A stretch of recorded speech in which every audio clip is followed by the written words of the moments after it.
Bonjour à toutes et à tous et bienvenue pour l'actu politique de la semaine. Cette semaine, j'ai plusieurs sujets dont je veux vous parler. D'abord du budget, de la stratégie à mon avis assez problématique du gouvernement sur le sujet. Ensuite, je veux vous parler de l'immigration parce que Bruno Retailleau a fait des déclarations totalement stupides sur le sujet et je voudrais donc y répondre. Et je ne vais pas le lâcher, Bruno Retailleau, chaque fois qu'il dit une dinguerie, je vais lui répondre. Troisièmement, je vais vous parler de Doliprane qui pourrait être racheté par un fonds de pension américain et ça serait un vrai scandale si jamais ça arrivait. Quatrièmement, je vais vous parler très rapidement de la grève à Ubisoft parce que c'est quelque chose d'assez nouveau en fait, un secteur comme le jeu vidéo qui se met en grève.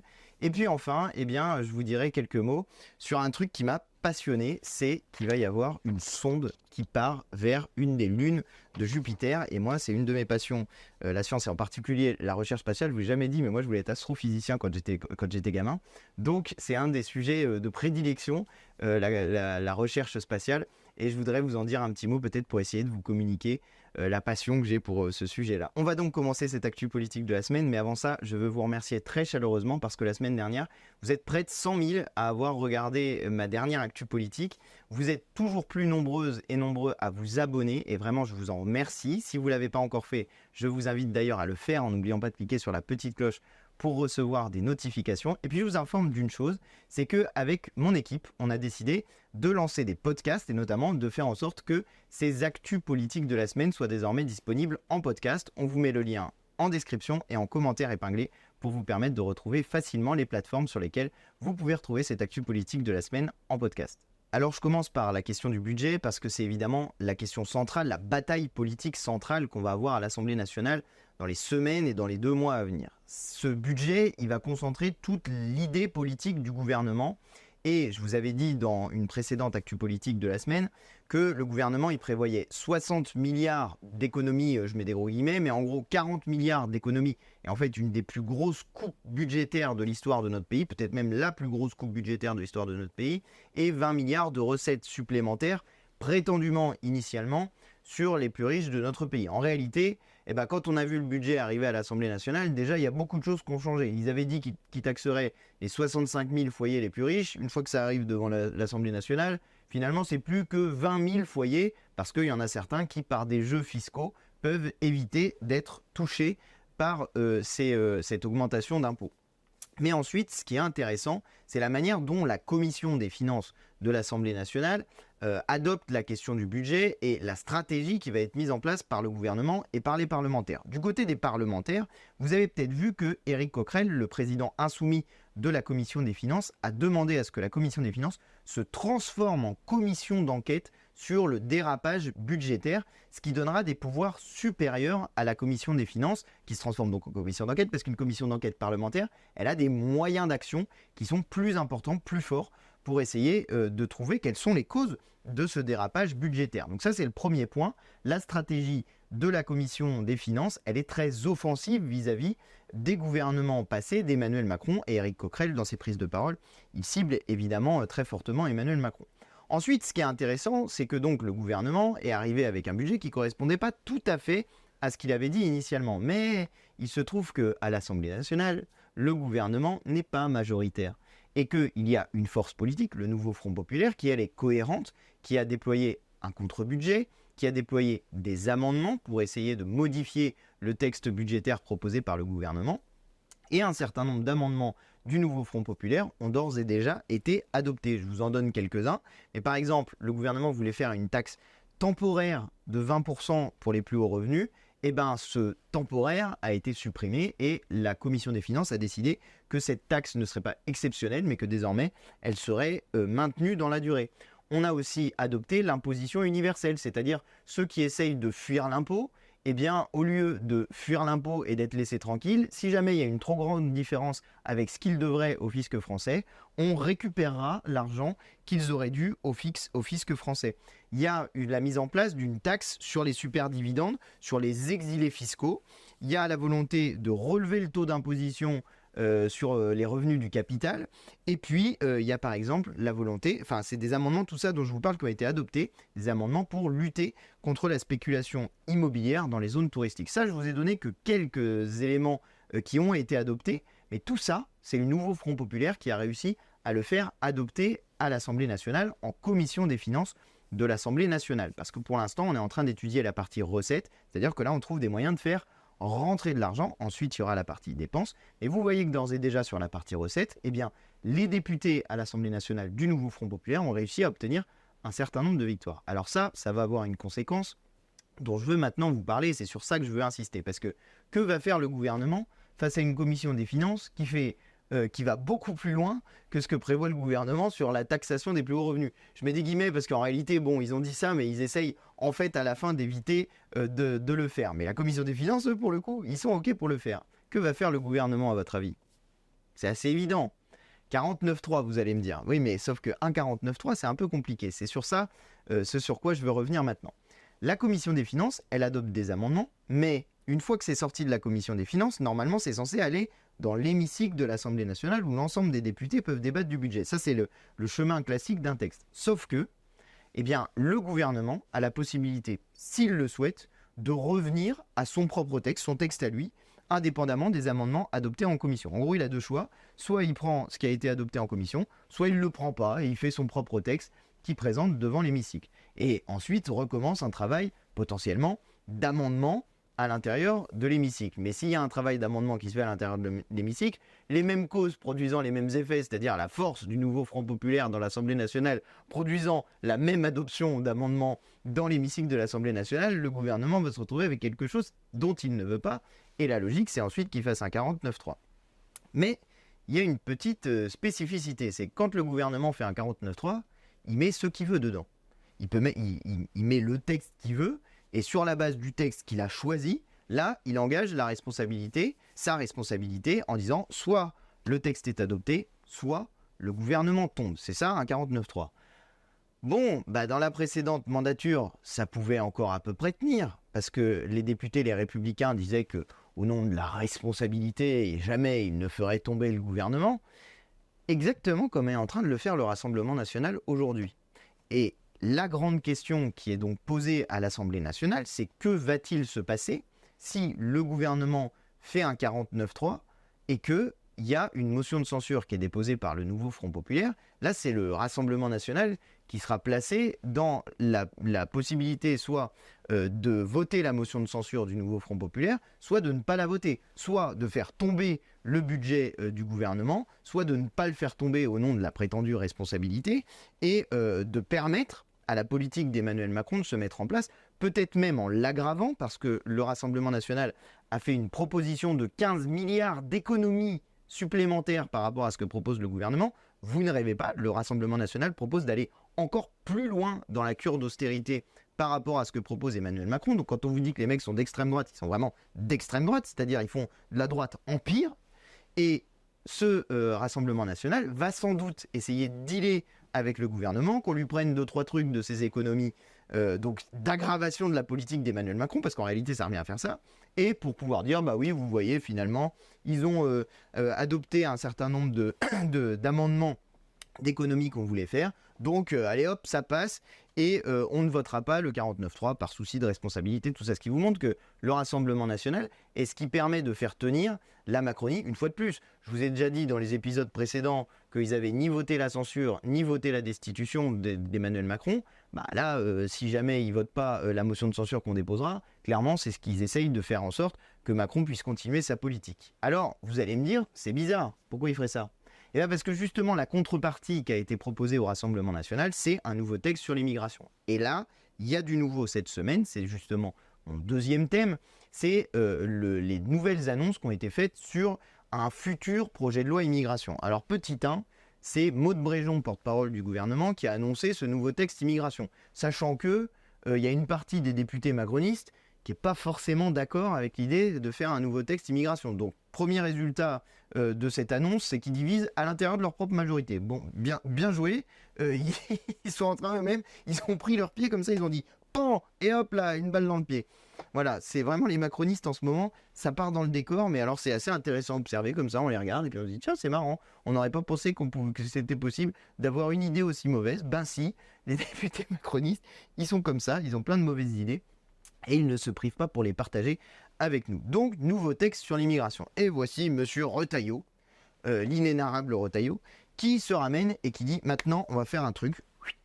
On va avoir 3 pistes pour faire en sorte que les pays vers lesquels on est censé renvoyer des personnes étrangères qui sont sous OQTF, donc sous obligation de quitter le territoire français, on va faire 3 trucs pour que les pays qui sont censés réceptionner leurs ressortissants acceptent de réceptionner leurs ressortissants. Petite parenthèse pour ceux qui n'ont pas suivi, une OQTF, donc une obligation de quitter le territoire français, c'est quelque chose qui vous est remis de manière automatique quand vous avez un non-renouvellement de votre titre de séjour. Il y en a environ 135 000 personnes qui sont sous OQTF, sous obligation de quitter le territoire français.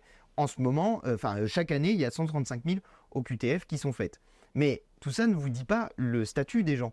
Vous pouvez être sous OQTF et avoir, par exemple, un travail, où vous pouvez être sous OQTF, avoir fondé votre famille en France et avoir une OQTF. Moi, quand j'ai visité le centre de rétention administrative de Vincennes, j'ai trouvé, par exemple, un monsieur qui se retrouvait dans le centre de rétention administratif, 60 ans, il a 2 filles en France, l'une est avocate, l'autre est médecin, et ce monsieur, on lui disait qu'on allait l'envoyer au Zaïre, alors qu'il a toute sa vie en France et qu'il a fondé sa famille en France, et on allait le renvoyer au Zaïre. Pourquoi exactement? Parce qu'il y a 9 ans de ça, il avait eu un retard dans la délivrance de son titre de séjour, et à ce moment-là, il avait reçu de manière automatique une OQTF. Donc on allait appliquer une OQTF d'il y a 9 ans, mais en réalité, ce monsieur avait un titre de séjour actif là et ne comprenait pas légitimement pourquoi il se retrouvait dans un centre de rétention administrative. Ça, c'est une situation, mais qui vous montre le caractère absurde qu'il peut y avoir dans ces situations particulières. Un autre exemple, un monsieur qui était arrivé en France quand il avait 1 semaine, 40 ans qu'il était là,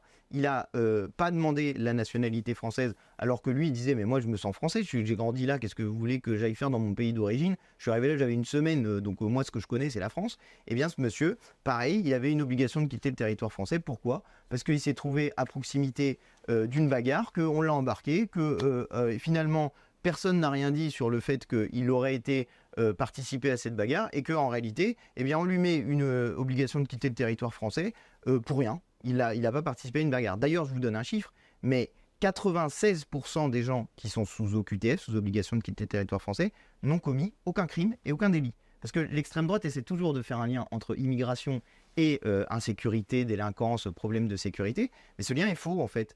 Globalement, c'est un lien qui est faux, et sur les 4% de gens qui ont effectivement commis des délits ou des crimes, la plupart du temps, ce sont des crimes ou des délits liés à la pauvreté, et notamment des vols ou des vols à l'arraché, des choses comme ça. Voilà. Je ne vous dis pas que c'est bien de voler des choses, mais je vous explique ce que c'est que les situations réelles, loin des caricatures qui sont faites par l'extrême droite. Mais alors attendez, parce que là, il y a le champion du monde, qui est donc Bruno Retailleau, qui a 3 idées pour faire en sorte que les gens qui sont sous OQTF soient acceptés, les ressortissants des pays soient acceptés par leur pays d'origine. Parce que ça, c'est l'autre problème des OQTF. On peut faire plein d'OQTF et dire on va renvoyer les gens dans leur pays d'origine, mais vous savez quoi? Il faut que les pays acceptent leurs ressortissants. Alors, M. Retailleau, il a 3 idées.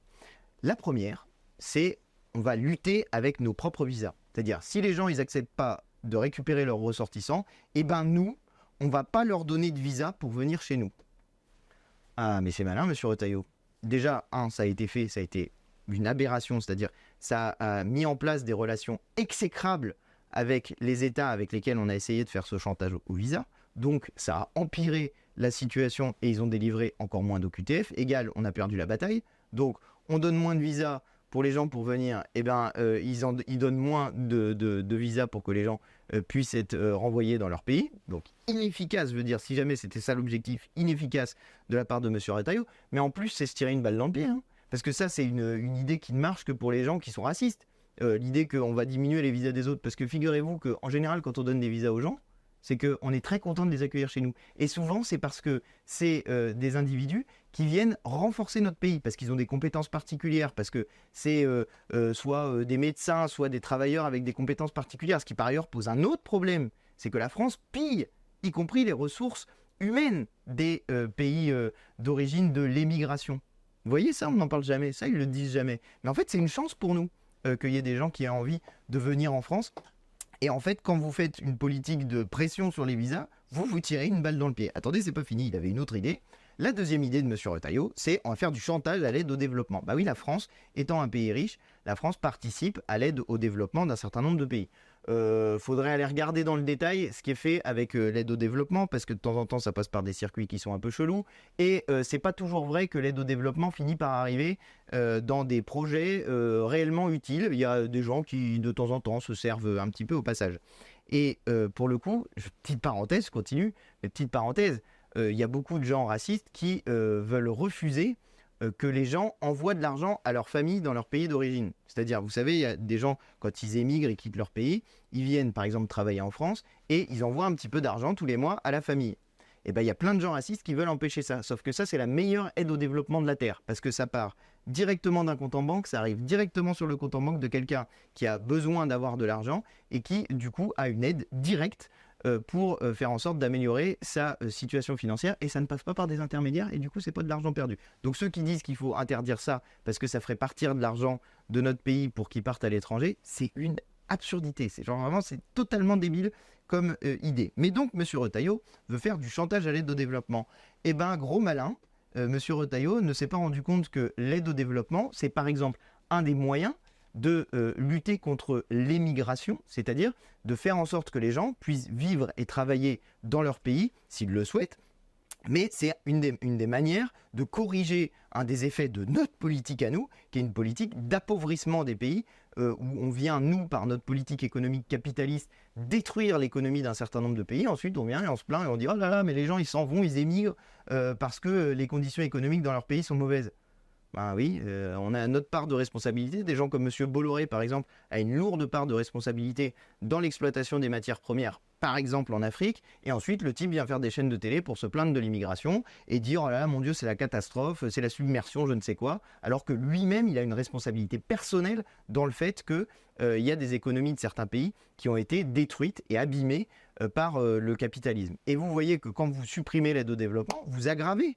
les difficultés économiques d'un pays. Donc c'est, même du point de vue de la logique de M. Retailleau, c'est totalement stupide. Et puis enfin, dernier point, M. Retailleau a une brillante idée. Si jamais les gens ne nous donnent pas de visa de retour, on va lutter avec les tarifs douaniers. Ouais, bravo, c'est une compétence de l'Union européenne, donc je ne sais pas comment ils comptent faire ça, mais c'est pas la France qui va décider de ces tarifs douaniers. Ah, on peut être pas d'accord avec le fait que ce soit l'Union européenne qui décide des tarifs douaniers.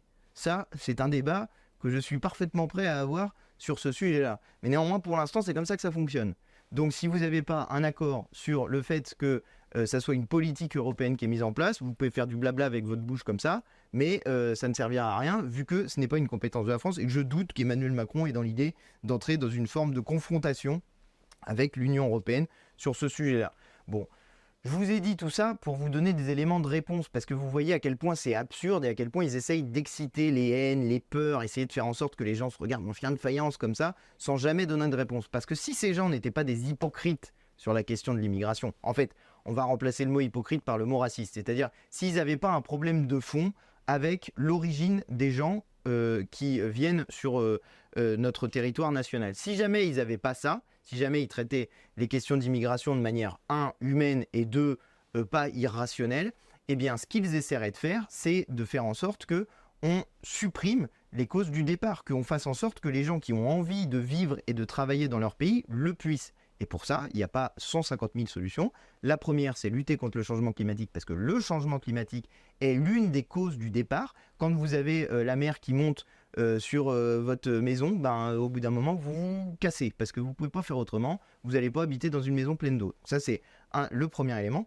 Le deuxième, le plus fort élément de déplacement subi des populations, ce sont les guerres. Et les guerres, on en fait un certain nombre nous-mêmes. Notamment, on en a fait en Libye. Et la situation en Libye, après la guerre, a été qu'il y a plein de gens qui ont quitté la Libye pour fuir cette guerre.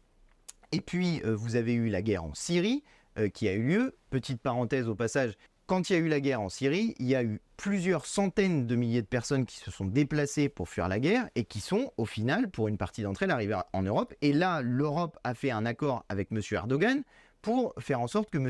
Erdogan devienne le garde-frontière de l'Union européenne avec la question des réfugiés syriens. Mais vous voyez bien que le problème qui était au point de départ, c'est la guerre. Et en ce moment, il y a une guerre. Il y a une guerre massive de M. Netanyahou à Gaza et au Liban, et cette guerre provoque des déplacés. À Gaza, non, parce que les gens sont coincés, donc à Gaza, ils sont en train de les tuer et de les bombarder, c'est un génocide. Et sur le Liban, eh bien, les gens qui sont menacés au sud remontent vers le nord, Parce que c'est normal, les gens n'ont pas envie de mourir sous des bombes, donc ils fuient les zones de conflit. Et il y a déjà 1 million de personnes qui sont déplacées au Liban. Une partie est allée en Syrie parce que précisément dans la vague précédente, il y avait des Syriens qui étaient venus habiter au Liban précisément parce qu'il y avait la guerre dans leur pays. Mais désormais, il y a aussi la guerre en Liban, donc les gens retournent vers la Syrie. Et puis une autre partie remonte vers le nord. Vous pensez qu'ils vont aller où, les gens, une fois qu'ils seront arrivés au nord du Liban et que la guerre continuera à avancer dans leur pays? Vous pensez qu'ils vont s'arrêter là? Ou vous pensez qu'ils vont continuer pour continuer à fuir les bombes? L'évidence même, c'est qu'ils vont continuer à fuir les bombes. Donc, ceux qui parlent d'immigration sans être capables de dénoncer la guerre de M. Netanyahou au Liban, sont des gros hypocrites. Donc, M. Retailleau est un gros hypocrite, Mme Le Pen est une grosse hypocrite, et ce sont des hypocrites parce qu'ils ne disent rien sur ce sujet-là, sinon pour soutenir M. Netanyahou. Et enfin, la dernière cause d'émigration, c'est l'économie, mais ça je vous l'ai déjà dit. Quand on détruit l'économie des pays, il ne faut pas s'étonner qu'ensuite les gens fuient la pauvreté parce qu'ils ne trouvent pas de travail, ils n'arrivent pas à nourrir leur famille ou à subsister à leurs besoins. Et donc, les gens fuient une situation qu'ils estiment intenable. Et vous savez quoi? Si ça se trouve, un jour, ça nous arrivera à nous, les Français. Si ça se trouve, un jour, nous, soit à cause du changement climatique, soit à cause de la guerre, soit à cause de conditions économiques déplorables, nous serons aussi des milliers, des dizaines, des centaines de milliers à quitter notre pays parce qu'on considérera qu'il ne peut plus nous permettre de vivre correctement. Si ça arrive, j'espère que les autres pays nous accueilleront d'une manière bien plus correcte que ce que nous, on fait aujourd'hui pour ceux qui quittent leur pays, parce que c'est une honte que la France, qui est le pays des droits de l'homme, soit en train de devenir autre chose que cela. Alors le troisième sujet dont je veux vous parler, c'est Doliprane, parce que là, il y a un gros enjeu stratégique pour la France et un gros enjeu politique. Doliprane, c'est le médicament le plus vendu en France et il est fabriqué par Opella, qui est une filiale de Sanofi, et là il y a plusieurs scandales à la chaîne parce que c'est un groupe américain qui veut le racheter. Le groupe s'appelle Clayton, Dubilier and Rice et eux ils veulent racheter Opella qui fabrique donc le Doliprane. Or nous on a un enjeu à faire en sorte que Doliprane reste sous pavillon français et reste fabriqué en France, parce que sinon il y a une possibilité qu'à la fin ça dégage et que ça soit délocalisé. Nous on n'a pas envie de ça, parce que déjà en France on a un gros problème qui est associé à la souveraineté sur la question des médicaments. Il faut savoir que 80% des médicaments qui sont remboursés par la sécurité sociale, qui sont utilisés dans la vie quotidienne et qui sont remboursés par la sécurité sociale, 80% des médicaments remboursés sont importés. On ne produit plus nous-mêmes les médicaments dont nous avons besoin et que nous remboursons par la sécurité sociale. Donc là, typiquement, c'est de l'argent jeté par les fenêtres. Là, pour le coup, on vient financer des laboratoires pharmaceutiques de la terre entière plutôt que de relocaliser la production, de faire en sorte que ça crée des emplois en France et de faire en sorte surtout que nous soyons souverains sur nos médicaments, parce que ça, c'est le problème qui est le problème majeur de notre pays aujourd'hui. Nous avons des pénuries de médicaments. Donc la France, grand pays industriel, grand pays de recherche, pays de Pasteur, etc., etc., la France, aujourd'hui, est en pénurie de médicaments de manière assez régulière. C'est bien que 37% des Français, l'hiver dernier, ont été confrontés à une pénurie de médicaments. Moi, par exemple, ça a été mon cas. J'avais besoin d'un médicament pour mon gamin. Impossible de le trouver. Impossible de le trouver. Le remplaçant du médicament, impossible de le trouver. Et finalement, dans une pharmacie qui avait reçu juste à l'instant le truc, j'ai fini par trouver le médicament. Mais je vous jure, c'est des galères quand vous devez faire plusieurs pharmacies pour essayer de trouver un médicament. Je sais qu'il y en a plusieurs qui savent de quoi je suis en train de parler à ce moment-là. Vraiment, il y en a ras-le-bol. L'année dernière, accrochez-vous, l'hiver dernier, il y a eu 4925 signalements de rupture de stock pour des médicaments. 4925 signalements de rupture de stock par l'Agence nationale de sécurité du médicament. C'est une honte. On doit produire en France les médicaments dont on a besoin, vu qu'on est capable de les produire. Donc ça, c'est aussi l'enjeu qui est derrière la question du rachat de Doliprane. Et puis enfin, il y a un autre enjeu. C'est que Sanofi, il touche un max d'argent public. 1,5 milliard d'euros sur les 10 dernières années ont été touchés par Sanofi pour le crédit impôt recherche. On est en droit d'exiger de Sanofi une contrepartie. Et par exemple, une des contreparties qu'on pourrait exiger, c'est on ne vend pas la filière Opella, on la garde en France, on continue à produire le Doliprane en France et on ne le laisse pas se faire racheter par un fonds américain. En tout cas, si on était un État qui sait se battre contre les industriels, et notamment les industriels de la pharmacie, c'est ce qu'on ferait. Et nous, je rappelle la proposition qu'on porte avec la France Insoumise, un pôle public du médicament, ça coûtera moins cher, ça permettra de relocaliser la production, ça fera moins d'argent gaspillé par la sécurité sociale et ça crée de l'emploi en France. Franchement, tous les avantages y sont. Le seul sujet qui reste, c'est la question de la volonté politique, mais je tenais à vous parler de cette histoire-là. quatrième sujet dont je vais vous parler, c'est Ubisoft. Alors ça va peut-être vous paraître un peu bizarre que je vous parle d'une société qui produit des jeux vidéo, mais moi vous le savez, enfin vous le savez peut-être pas, mais moi je suis joueur de jeux vidéo pour ma part. Alors en ce moment je suis sur Hogwarts Legacy, moi je suis un fan de jeux vidéo. Et Ubisoft, c'est un fleuron industriel français du jeu vidéo. C'est l'une des plus grandes entreprises du jeu vidéo mondial, pas seulement français, mondial. Et c'est une entreprise qui connaît un certain nombre de difficultés en ce moment. Mais ce dont je veux vous parler, c'est du courage des salariés d'Ubisoft. Ils sont 4000 en ce moment salariés d'Ubisoft. Eh bien, il y en a 700 qui sont entrés en grève pour changer les conditions de travail. En gros, je vous la fais courte, mais Ubisoft a autorisé le télétravail. Et là, maintenant, Ubisoft veut changer les règles et obliger à 3 jours de présence par semaine et supprimer donc une partie du télétravail pour tous les salariés, alors même qu'il y a un certain nombre de salariés qui se sont organisés pour aller habiter ailleurs et qui là peuvent pas d'un coup changer leur organisation pour venir 3 jours par semaine dans la boîte où ils sont. C'est un changement d'organisation de la vie qui est un changement considérable quand on vous avait dit que vous pouviez travailler en télétravail et que d'un seul coup on vous dit en fait non, il va falloir revenir travailler en présentiel. Et donc il y a 700 salariés qui se sont mis en grève pour lutter contre cette nouvelle décision de la société Ubisoft. Eh bien, c'est quelque chose de très nouveau parce que le milieu du jeu vidéo en particulier, de la tech comme on dit, c'est pas un milieu qui entre fortement en grève, c'est pas un milieu qui est très fortement syndiqué, mais là, Ubisoft est en train de montrer, les salariés d'Ubisoft sont en train de montrer une nouvelle voie d'action. Et moi vraiment, je voulais leur dire un petit mot parce que je trouve ça fort en fait qu'un secteur comme celui-ci soit capable de se mobiliser, de se syndiquer, d'entrer en grève. Vraiment, c'est une très très bonne nouvelle qu'il y ait ce nouveau type d'organisation qui existe dans des milieux qu'on disait très peu capables de se mobiliser. Cinquième et dernier sujet dont je voulais vous parler aujourd'hui, il s'agit de la mission Europa Clipper qui est lancée par la NASA pour aller explorer l'une des lunes de Jupiter. Alors Jupiter est une énorme planète gazeuse qui a beaucoup de lunes qui gravitent autour et l'une d'entre elles s'appelle Europe. Europe est une boule de glace, comme ça. C'est pour ça que ça intéresse les scientifiques. Parce que cette boule de glace, en réalité, les scientifiques soupçonnent qu'il y ait à l'intérieur un océan liquide qui pourrait abriter la vie. Et c'est tout l'intérêt de la mission Europa Clipper, c'est que peut-être, enfin, on va découvrir les conditions. Alors on ne découvrira pas potentiellement les formes de vie, mais on va découvrir potentiellement des conditions qui permettent l'émergence de la vie. Ok, ça vous fait un petit peu moins rêver, mais je vais quand même essayer de vous faire rêver. Cette boule de glace, qui s'appelle Europe, est donc une boule composée d'une croûte de glace de 15 à 20, accrochez-vous, pas mètres, 15 à 20 kilomètres. Donc c'est pas de la petite couche de glace, tu vois, c'est vraiment de la grosse couche de glace.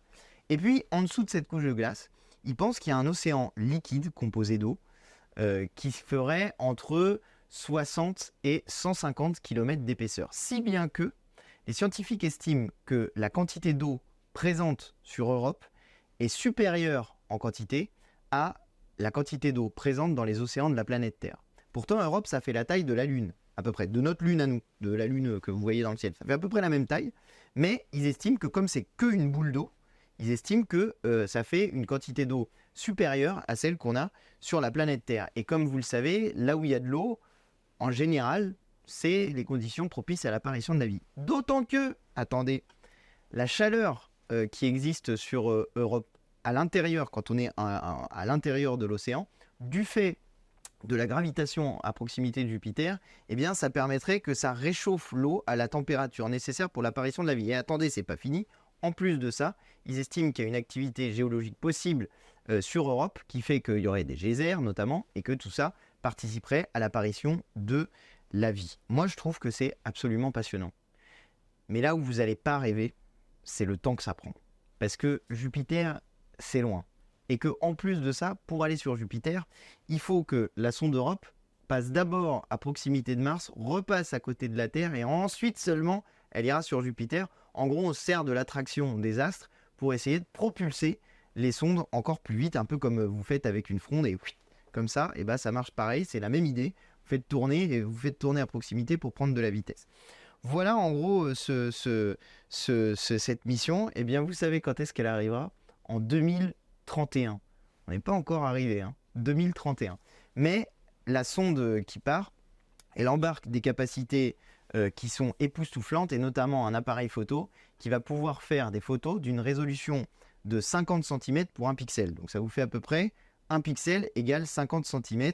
Enfin, c'est pas à peu près, ça vous fait exactement ça. 1 pixel égale 50 cm. Je ne sais pas si je suis en train de faire 50 cm, mais ça fait à peu près un double décimètre et un peu plus. Donc, ça va être des photos inédites, quoi. Et moi, je trouve ça complètement dingue. Il y a d'autres objets, hein. Ils vont faire des vols en razmot, ils appellent ça comme ça, à 25 km au-dessus de la surface pour essayer de récupérer des particules que éventuellement pourraient sortir avec les geysers. Ils vont essayer de faire en sorte aussi de trouver des zones qui seraient plus chaudes. Et parce qu'ils se disent que des zones qui seraient plus chaudes à la surface de la planète, et ben c'est potentiellement que l'océan liquide affleurerait davantage à la surface. Tout ça me passionne et moi j'ai hâte, vraiment très hâte, d'être dans 7 ans pour voir les premières images d'Europe. Et vous vous direz peut-être dans 7 ans, je sais pas si on sera encore là pour le voir, mais dans 7 ans, et ben peut-être que vous vous direz « Ah, mais c'est dingue, c'est le truc dont vous a parlé Léo Mans il y a 7 ans, incroyable !» Et peut-être que ce jour-là, et ben on sera au pouvoir et qu'on pourra nous-mêmes lancer la grande mission spatiale pour faire je sais pas quoi. Mais ce que je voulais vous dire, c'est que c'est vraiment, en tout cas moi, ça fait partie des choses qui me passionnent et j'espérais partager un petit peu de cette passion avec vous et vous avoir donné envie d'aller creuser sur cette mission Europa Clipper. Voilà ce que je voulais vous dire cette semaine. J'espère que la vidéo vous a plu. Si c'est le cas, je vous invite à vous abonner à ma chaîne en n'oubliant pas de cliquer sur la petite cloche. Comme toujours, vous pouvez me dire dans les commentaires ce que vous en avez pensé. Et puis, je vous dis à la semaine prochaine en comptant sur vous. Et n'oubliez pas que vous pouvez aussi vous abonner au podcast. Allez voir les podcasts, c'est en commentaire épinglé sur la vidéo. Allez, salut, à la semaine prochaine.